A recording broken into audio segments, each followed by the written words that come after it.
Yeah.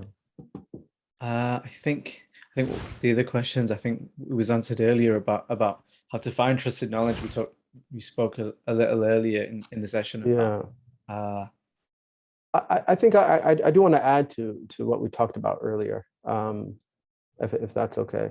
I Absolutely. yeah, I would really say,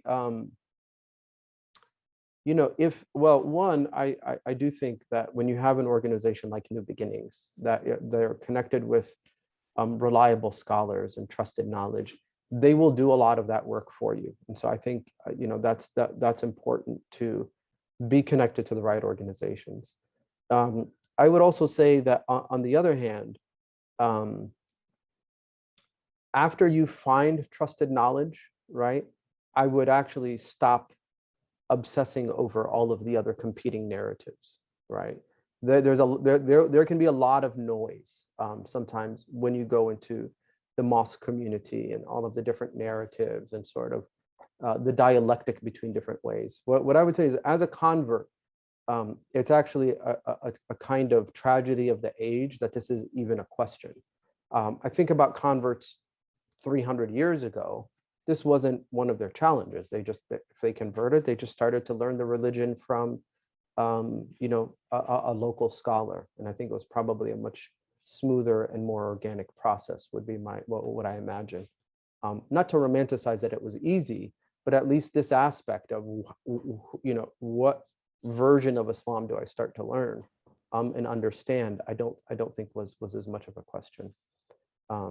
So my attempt, and this probably sounds like a promotion, but my attempt in the book Being Muslim was to almost remove this question from, to sort of answer it and allow you to move past it as if you are a new convert, and to start to learn, and to know. So generally speaking, what I would say is this.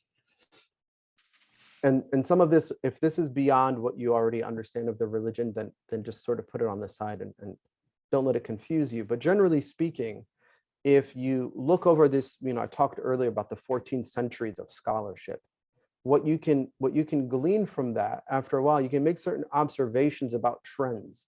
The majority of scholars for 1400 years, they followed one of the four schools of Sunni Islamic law, sacred law, right? There's different schools that develop different methodologies, right? So you can sort of come to that conclusion. Then you can say, okay, when it comes to creed, there were two main schools and one minor school. Okay. And then when it came to this, and you can start to develop trends. Once you determine those trends, I think it just becomes reassuring to say, okay, if a trusted scholar is working outside of this framework, then maybe they're not actually a trusted scholar. I should say somebody who claims to be a trusted scholar. So that framework can lead to different conclusions. Two reliable, trusted scholars, like two reliable doctors, can give you different opinions on a matter. But the framework of what is a trusted scholar is somebody who's in a chain of transmission, meaning they studied with someone who has studied with someone. So they're from this board certification system, so to speak. And then they're working within the framework of the tradition. They're not creating another tradition on their own. And again, you do want to make sure that they're people who are upright in character, and they do have some degree of wisdom. These are the things that our brother Saleh was referring to, that you still have to have some degree of sort of pastoral knowledge if you're going to be involved with converts. So there's it's quite difficult. But I would also say that the internet, for as much as it does to confuse us, there's a lot of great resources on there. I mean, we've talked about Sheikh Hamza Yusuf here in America, Sheikh Abdul Hakim Murad there in the UK. I mean, there's a great number of resources of very reliable and trusted scholarship that one can access to really at least just get a nice baseline of knowledge.